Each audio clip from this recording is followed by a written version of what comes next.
마가복음 9장 1절에서 13절까지 말씀 함께 봉독하도록 하겠습니다. 시작. 또 그들에게 이르시되 내가 진실로 너희에게 이르노니 여기 서 있는 사람 중에는 죽기 전에 하나님의 나라가 권능으로 임하는 것을 볼 자들도 있느니라 하시니라. 엿새 후에 예수께서 베드로와 야고보와 요한을 데리고 따로 높은 산에 올라가셨더니 그들 앞에서 변형되사 그 옷이 광채가 나며 세상에서 빨래하는 자가 그렇게 희귀할 수 없을 만큼 매우 희어졌더라. 이에 엘리야가 모세와 함께 그들에게 나타나 예수와 더불어 말하거늘 베드로가 예수께 고하되 라비여 우리가 여기 있는 것이 좋사오니 우리가 초막 셋을 줄 때 하나는 주를 위하여 하나는 모세를 위하여 하나는 엘리야를 위하여 가사이다 하니 이는 그들이 몹시 무서워하므로 그가 무슨 말을 할지 알지 못함이더라. 마침 구름이 와서 그들을 덮으며 구름 속에서 소리가 나니 이는 내 사랑하는 아들이니 너희는 그의 말을 들으라 하는지라. 문득 둘러보니 아무도 보지 아니하고 오직 예수와 자기들 뿐이었더라. 그들이 산에서 내려올 때에 예수께서 경고하시되 인자가 죽은 자 가운데서 살아날 때까지는 본 것을 아무에게도 이르지 말라 하시니 그들이 이 말씀을 마음에 두며 서로 문의하되 죽은 자 가운데서 살아나는 것이 무엇일까 하고 이에 예수께 묻자와 이르되 어찌할 서기관들이 엘리야가 먼저 와야 하리라 하나이까. 이르시되 엘리야가 과연 먼저 와서 모든 것을 회복하거니와 어찌 인자에 대하여 기록하기를 많은 고난을 받고 멸시를 당하리라 하였느냐. 그러나 내가 너희에게 이르노니 엘리야가 왔을 때 기록된 바와 같이 사람들이 함부로 배워하였느니라 하시니라. 아멘. 오늘 말씀은 예수님이 야고보와 요한과 베드로를 데리고 우리가 보통 변화산이라고 이야기를 하죠. 변화산에서 예수님이 변형되시는 그 광경을 보는 장면입니다. 우리가 어제는 베드로의 신앙 고백을 우리가 상고해 봤죠. 그래서 예수님이 사람들은 나를 누구라 하느냐라고 할 때 베드로가 대답하기를 사람들이 엘리야라고도 하고 또는 세례 요한이라고도 하고 또 또는 선지자 중에 하나입니다 라고 이야기합니다 라고 했죠. 그럼 너는 나를 누구라 하느냐 라고 할 때 마가복음은 짧게 그냥 주는 그리스도이십니다 라고만 고백했지만 마태복음의 그 고백을 들어보면 당신은 살아계신 하나님의 아들이시며 그리스도이십니다 라고 정확한 신앙 고백을 하죠. 그래서 이제 마태복음 16장에 가면 바요나 시몬아 네가 참 복되다 하나님이 알게 하신 것이다. 너는 베드로라 내가 그 반석 위에 내 교회를 세우겠다. 그래서 바로 그 베드로의 그 신앙 고백 위에 베드로의 하나님이 알려주신 그 예수에 대한 그 바른 신앙 고백 위에 교회가 세워질 것에 대한 예언을 하신 거죠. 그런데 베드로는 그런 정확한 신앙 고백을 했음에도 불구하고 예수님 앞에 책망을 듣습니다. 왜냐면 우리가 어제도 잠깐 상고해봤지만 이제는 예수님이 십자가와 부활에 대하여 네가 그런 고백을 하는 거 보니 내가 이제 밝히 그럼 그 하나님의 아들과 그리스도가 이 땅에서 무엇하러 왔는지 또 참된 하나님의 아들과 그리스도 그 메시아가 어떤 메시아인지를 이제 알려주고자 이제 직접적으로 설명합니다. 그래서 31절 8장 31절에 보면 인자가 많은 고난을 받고 장로들과 대제사장들과 서기관들에게 버림받아 죽임을 당하고 사흘 만에 살아나야 할 것을 비로소 그들에게 가르치시되 드러내놓고 이 말씀을 하시니 그러니까 예수님의 십자가와 부활을 이제는 정확하고 직접적으로 설명을 하죠. 그때 베드로가 예수를 붙들고 항변했다, 대항했다. 얘기는 베드로가 생각했던 메시아가 아니에요. 그러니까 베드로가 고백한 하나님의 아들 메시아는 그런 분이 아니에요. 죽임당하시려면 안 되는 겁니다. 고난당하시면 안 되는 겁니다.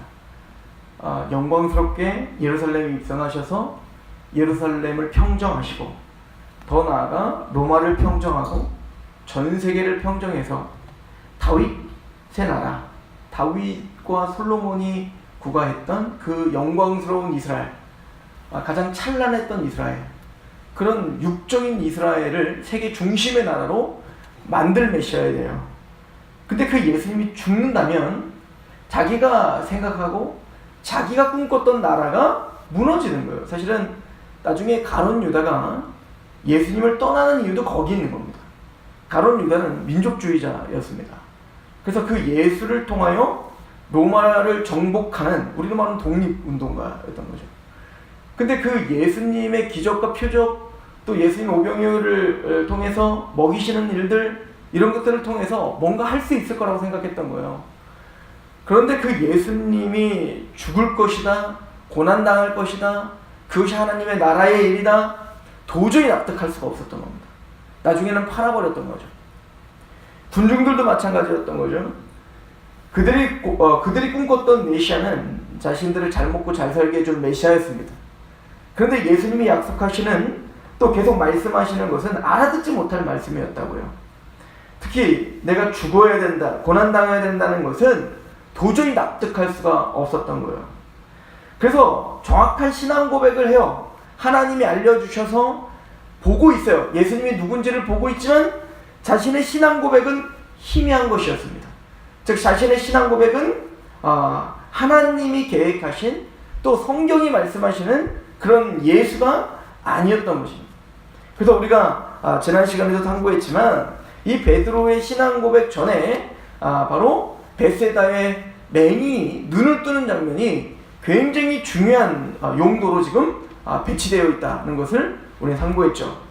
이제는 8장 27절부터 10장까지 이 제자들이 얼마나 무지하고 깨닫지는 못하는지를 이제 폭로할 거예요.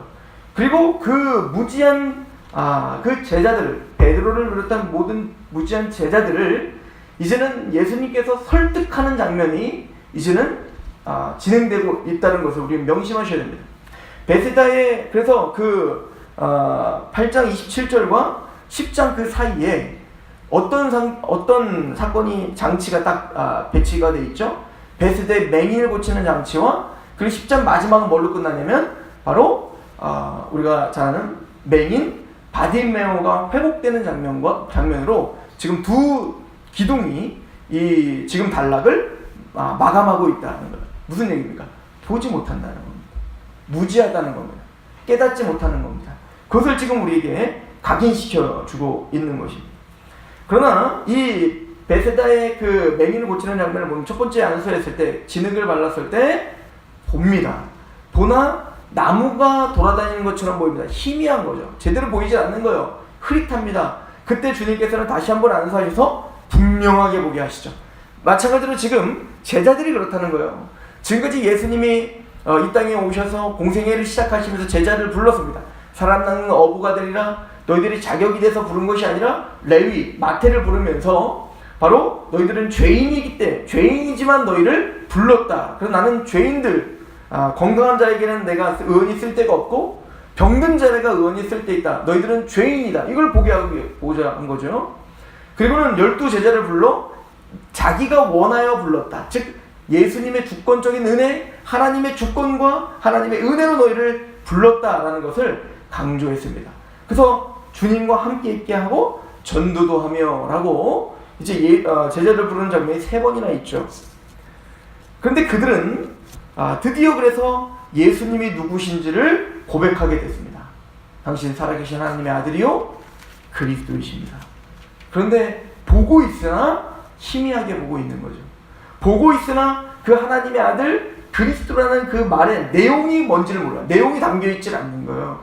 그래서 이제부터 예수님이 하나님의 아들이며 그리스도로서 이 땅에 그 너희들에게 나병을 고쳐주고 또 열병을 고쳐주고 그리고 보지 못하고 듣지 못하고 말하지 못하는 자를 회복시키며 그래서 그것은 뭐죠? 너희의 그 영적 질병, 너희가 그렇게 부패했고 부정했고, 그래서 너희는 하나님의 말씀대로 살지 못했고, 하나님의 말씀을 보지 못했고 듣지 못했고, 다른 말로 말하면 사단이 너희를 지배하고 있었던 상황이다. 다른 말로 말하면 그 죄의 권세가 너를 얽어매고 있었다. 그럼 메시아가 무엇하러 왔는가? 그 죄를 사하고 또 그 사단의 권세를 부셔버리고, 그리고 그 영적인 질병을 치유하러 이 땅에 오셨다는 거예요. 이게 지금까지 알려줬던 거 아닙니까? 그럼 무엇으로 그 모든 일, 하나님의 나라를 우리에게 임하게 할 것인가? 그것은 바로 예수님의 십자가의 죽으심과 고난당하심과 그리고 부활로 말미암아 하나님의 나라가 임하게 할 것이며 승리하게 할 것이다. 이것을 세 번, 이제 그 9장부터 이제는 10장 사이에 세 번이나 십자가와 부활을 직접적으로 설명하는 장면을 우리에게 이제 보여주게 될 거라는 얘기인 거예요. 이런 어떤 큰 흐름 가운데 오늘 변화산상 이 사건이 있는 것입니다. 예수님께서 제자들을 책망하시며 말을 하기를 너희가 온 천하를 얻고도 자기 목숨을 잃으면 무엇이 유익하겠는가 라고 이야기를 하죠. 그러니까 너희들이 바라는 메시아는 뭐야? 그 메시아를 통해서 온 천하를 얻고자 하는 거 아닌가? 그 메시아를 위해서 이 땅의 것을 얻고자 하는 거 아닌가? 그러니까 베드로에게 예수님이 뭐라고 그러죠? 너희는 하나님의 일을 생각하지 않고 사람의 일을 생각하는구나. 너희들이 온 천하를 얻고자 하는구나. 그러나 이 하나님 온 천하를 얻고자 하면서도 자신의 목숨, 생명을 잃어버리면 그게 무슨 소망이 있겠는가 라고 꾸짖으신 것이죠. 그리고는 예수님 말씀하시기를 8장 38절에 이렇게 말씀하십니다. 누구든지 이 음란하고 죄 많은 세대, 이게 뭐죠? 보아도 보지 못하고 들어두지 못하는 세대인 거예요. 나와 내 말을 부끄러워하면 인자도 아버지의 영광으로 거룩한 천사들과 함께 올 때에 그 사람을 부끄러워할 것이다 하는 거예요. 예수님은 십자가에 죽으시고 부활하시고 십자가에 죽는 것이 실패가 아니라 그 십자가의 죽음과 부활과 승천하심과 그래서 다시 오심으로 말미암아 심판장, 재판장, 왕으로서 하나님으로서 다시 오실 것임을 선언하고 있는 거예요. 그런데 우리야 예수님이 십자가에 죽으시고 부활하고 승천하시고 다시 오실 것을 믿고 있지만 제자들의 입장에서는 믿기 참 어려운 얘기인 거예요. 죽음을 맛보지도 않았고 부활을 아직 보지도 못했고 그리고 승천하시는 것을 보지도 못했다고요. 예수님은 그런 제자들에게 십자가와 부활, 십자가의 죽음이 끝이 아니라 그 십자가의 죽음이 궁극적인 승리임을 알려줘야 됐습니다. 너희들이 꿈꾸는 내가 끝까지 살아서 로마를 정복하고 그래서 이 땅에 찬란한 다윗의 왕국을 세우는 것이 너희들이 보기에는 승리라고 보겠지만 그게 아니야. 내가 죽는 것은 실패를 위해 죽는 게 아니라 내가 죽음으로 영원한 왕국, 영원한 다윗 왕국을 세우지는 그 일을 하러 나는 십자가에 죽어야 돼 라는 것을 설명해야 됐습니다. 십자가의 죽음 후에는 반드시 영광스러운 부활이 있을 것임을, 그래서 마침내 예수님이 재림하셨을 때 예수님만 부활할 뿐만 아니라 그 예수를 믿고 있는 그 사람의 일을 생각하는 게 아니라 하나님의 일을 생각하며 그 하나님의 나라를 갈망했던 그 예수 그리스도의 십자가에 함께 동참했던 그 하나님의 백성들이 얼마나 영광스러운 모습으로 변화될 것인지 이것을 각인시키고 설명해야 됐단 말이에요. 그래서 예수님이 내가 십자가에 달릴 것이다 라는 것만 설명한 게 아니라 무엇도 설명했죠? 마가복음 다시 8장 34절에 보시면 무리와 제자들 불러 이르시되 누구든지 나를 따라오려거든 자기를 부인하고 자기 십자가를 지고 나를 따를 것이다. 예수님이 고난당하고 십자가에 죽는 것뿐만 아니라 나를 따르는 너희 제자들, 교회란 바로 그 예수님이 이 땅에 오신 궁극적인 목적이 섬김을 받으려 함이 아니라 도리어 섬기려 하고 자기 목숨을 많은 사람들을 위하여 대속물로 내어주려 하셨다. 하나의 미랄이 땅에 떨어져 썩어져야 많은 열매를 맺는 것처럼 예수님이 십자가의 그 길을 걸었던 것처럼 교회란, 성도란, 하나님의 제자란 바로 그 십자가를 걷는 삶이란다. 깨닫지 못하죠. 제자들은 끝까지 깨닫지 못해요. 그 나중에 야고보와 요한은 어떻게 한다고요? 그날이 오면 진짜 예수님이 인자가 그날이 오면 내가 우측 좌측에 앉게 해주세요. 여전히 그들은 큰 자가 되고 싶은 거예요. 여전히 그들은 사람의 일을 생각하는 거예요. 여전히 그들은 십자가의 고난을 지기 싫어하는 겁니다. 그냥 높아지고 싶은 거예요. 주님은 바로 그런 제자들을 설득하고 싶은 거예요.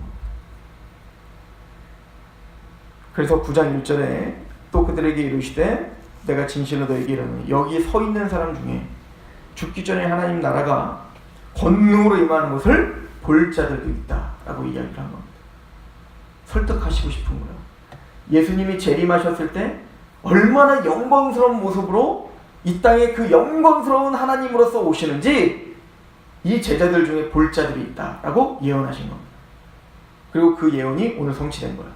6일 후에, 그리고 그로부터 6일 후에 베드로와 야고보와 요한을 데리고 높은 산에 올라가셔서 예수님이 그 영광 중에 오셨을 때, 그 부활의 모습을 입었을 때에 그 영광스러운 모습으로 변화되시는 걸 보여주는 겁니다. 근데 그것이 예수님만 변화된, 그 영광스러운 모습으로 변화된 것을 보여줄 뿐만 아니라 누구도 같이 있죠? 셋이 있어요. 예수님과 엘리야와 모세가 그 영광스러운 모습으로, 예수님과 똑같은 모습으로 변화되어 있는 모습을 보여주고 있는 것입니다. 이게 얼마나 영광스러운지 베드로와 야고보와 요한은 초막 셋을 짓고, 왜 셋일까요? 하나는 예수, 하나는 엘리야, 하나는 모세를 위한 거죠. 자기들은 어떻게 할까요? 자기들은 땅바닥에 자도 좋다 이거예요. 자기들은 그냥 여기가 좋은 겁니다. 너무 황홀한 겁니다. 너무 영광스러운 겁니다. 너무 아름다운 겁니다. 그 예수님이 변화되신 그 흰옷을 입었는데 그 식기가 아무리 빨아도, 사람이 아무리 빨아도 만들 수 없는 그 흰색인 거예요. 우리가 생각하는 그냥 흰색이 아니라 상상할 수 없는 그 영광스러운 아름다운 흰색으로 옷을 입었어요. 누구도, 엘리야와 모세도 함께 옷을 입었던 겁니다. 그리고는 7절에 보면 마침 구름이 와서, 그때 구름이 가득합니다. 이 구름은 뭐죠? 하나님의 영광스러운 임재가 있을 때 있었던 구름입니다. 즉 시내산에 그 하나님의 거룩하신 영광을 인간이 볼 수 없기 때문에 그 영광스러움을 드러내기 위해서 항상 구름과 함께 하나님이 임재하시는데, 바로 이 변화산상에서 예수님이 변화된 모습 속에 구름과 함께 하나님이 임재하시며 말씀을 하시죠. 뭐라고 말씀하십니까? 이는 내 사랑하는 아들이니 너희는 그의 말을 들으라는 거예요. 참 감사하지 않습니까? 우리 그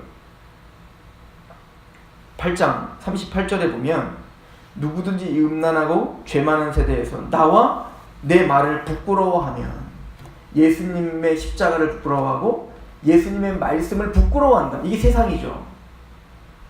그래서 지금 예수님은 그 영광스러운 날, 그 베드로와 야고보와 요한이, 여기서 보면 내 말과 내 말을 부끄러워하면 인자도 아버지의 영광으로 거룩한 천사들과 함께 올 때 그 사람을 부끄러워할 거예요. 그런데 그 제자들에게, 제자들을 왜 변화산상으로 끌고 갈 수밖에 없습니까? 그 영광스러운 그 인자의 날, 심판의 날, 그들을 부끄러워하지 않게 하기 위한 거죠. 그래서 그 예수 그리스도의 말에 권위가 있고, 그 예수 그리스도의 말을 존중하고, 그 예수 그리스도의 말을 이제는 영광스럽게 생각하는 제자들로 만들고 싶은 겁니다. 그래서 하나님이 직접적으로 음성으로 뭐라고 하는 겁니까? 내 아들의 말을, 내가 기뻐하는, 내 사랑하는 그 아들의 말을 너희들은 들어라. 부끄러워하지 말아라. 십자가의 고난을 당한다는 그 말씀을 너희는 영광스럽게 받아들이라 라고 지금 어떻게 하는 거예요? 설득하고 계시는 거죠. 이게 얼마나 은혜입니까? 이게 얼마나 하나님이 주시는 은총이냐고요. 그러니까 베드로와 야고보와 이 제자들은 믿음이 없었어요. 무지했다고요. 베세다의 맹인 바디메오처럼 보지 못했다고요. 누가 그를 보게 하는 겁니까? 누가 그들을 살아계신 하나님의 아들이요 그리스도입니다 라고 하는 그 고백에, 묵직한 정말 마음을 담은 신앙 고백을 누가 하게 하시는 겁니까? 하나님과 예수 그리스도가 하고 계시는 걸 보여주고 있는 거예요. 왜 엘리야와 모세일까요? 지금 그 다음 구절들을 보면 그 이유를 알 수가 있어요. 9장 9절에 보면 그들이 산에서 내려올 때 예수께서 경고하시되 인자가 죽은 자 가운데 살아날 때까지 본 곳에 아무에게도 이르지 말라. 10절 그들이 이 말씀을 마음에 두며 서로 문의하되 죽은 자 가운데 살아나는 것이 무엇이냐. 이때부터 얘네들은 고민하기 시작하는 겁니다. 십자가에 죽으신 됐어. 근데 죽은 자 가운데 다시 살아난다는 게 뭘까? 부활이라는 게 뭘까? 이런 걸 고민하기 시작한 겁니다. 그리고 말하길 11절에 이에 예수께서 묻자와 이르되 어찌하여 서기관들이 엘리야가 먼저 와야 하리라 하나이까? 이르되 엘리야가 과연 먼저 와서 모든 것을 회복하거니와 어찌 인자에 대하여 기록하기를 많은 고난을 받고 멸시를 당하리라 하였느냐. 자 보세요. 예수님과 함께 있는 같이 서 있는 자가 누구예요? 엘리야와 모세입니다. 엘리야는 뭐냐면 선지자의 대표예요. 모세는 뭐죠? 율법의 대표예요. 그 율법과 선지자는 구약 전체를 가리키는 것입니다. 그리고 구약 전체는 누구를 기록했죠? 예수를 기록했다고요. 그러니까 지금 예수님은 제자들에게 뭘 말하고 싶은 겁니까? 지금 이 사건을 통해서 제자들이 계속 고민하는 건 부활이 뭐지? 이걸 고민하고 있다고요. 그리고는 예수님께 물어보는 건 뭐냐면 왜 근데 예수님 왜 서기관들이 계속 서기관들은 누구예요? 구약의 정통한 자들 아닙니까? 근데 그 구약을 정통한 서기관들이 왜 엘리야가 먼저 와야 한다고 자꾸 얘기합니까? 이렇게 물어보는 거예요. 왜 엘리야가 먼저 와야 된다고? 이사야에 엘리야가 먼저 와야 된다고 했으니까. 앞으로 엘리야가 올 것이다 라고 얘기했잖아요. 그리고는 그 이사야서는 뭐라고 말하죠? 다른 선지자 엘리야가 와야 된다고 말하지만 이사야서는 뭐라고 말합니까? 광야에 외치는 자가 있을 것이고 여호와의 길을 평탄케 하는 자가 올 거라는 거예요. 그리고 예수님은 그 물음을 가지고 뭐라고 말씀하시냐면 엘리야가 먼저 와야 하리라 하신 그 구약의 말씀을 그 서기관들은 하나도 성취돼야 메시아가 오는 거야를 너에게 말한 거다. 그런데 그 엘리야는 이미 왔다. 그 엘리야는 바로 요한이다. 세례 요한이다 라고 이야기했던 거죠. 그리고 그 엘리야가 먼저 와야 하리라 한 그 예언뿐만 아니라 서기관들이 엘리야가 먼저 와야 돼 라고 하는 예언만 지금 집중할 뿐만 아니라 그 예언에는 뭐도 있냐면 그 메시아가 죽임을 당해야 된다는 거, 고난을 당해야 된다는 예언도 있다는 것을 각인시켜주고 있는 겁니다. 그게 어디 있습니까? 이사야 53장에 있죠. 우리의 허물을 위하여, 우리의 죄를 위하여 찔림 당하시고 채찍 맞으시고 죽임 당해야 되는 어린 양과 같은, 이게 바로 구약 전체가 예수를 예언한 것이다. 그 예수는 이 땅에 와야 되고, 예수가 오기 전에 그래서 엘리야, 즉 세례 요한이 먼저 와야 됐으며, 그리고 세례 요한을 통하여 선포된 그 메시아는 요한복음에 사도 요한이 세례 요한이 뭐라죠? 보라, 세상 죄를 지고 가는 하나님의 어린 양이로다. 그 선지자가 그 예수를 뭐라고 고백했습니까? 우리를 위해 죽임 당하시는 어린 양이심을, 그래서 고난 당하실 것임을. 왜? 구약에 그렇게 예언되어 있으니까. 그러므로 모세와 엘리야를 같이 보여주고 있는 첫 번째는 뭐냐면 구약 전체가 바로 예수님의 십자가와 부활을 기록하고 있다는 것을 제자들에게 알려주고자 하는 겁니다. 두 번째는 그 구약의 성도들의 대표이죠. 엘리야와 모세는요, 그 엘리야와 모세가 지금도 살아있다는 거예요. 엘리야와 모세는 죽었습니다. 뭐하다 죽었습니까? 예수님의, 하나님의 말씀을 전파하고 죽었습니다. 그러나 그들은 지금도 살아있는 거예요. 어떻게? 영광스럽게. 마찬가지로 이것이 너는 나를 따르는 자기 십자가를 지고 나를 따라야 된다라고 말했는데, 너희들도 나를 믿고 있는 자는 엘리야와 모세처럼 그렇게 말씀을 전파하다가 죽임을 당할 건데, 너희들도 엘리야와 모세처럼 그렇게 영광스러운 모습으로 너희가 변화될 것이다. 그러므로 같이 죽자 이 얘기입니다. 그러므로 자기 십자가를 지고 나를 따르려고 하는 것을 두려워하지 말라. 그리고 예수님의 십자가에 죽을 때 이 일을 기억하라는 겁니다. 예수님이 죽었다, 우린 끝났다가 아니라 예수님이 죽으셨다, 그리고 이제는 부활하실 거다, 그리고 영광스러운 모습으로 하나님으로서 심판주로서 다시 오실 것이다. 이것이 너희의 믿음의 근간이 되어야 된다.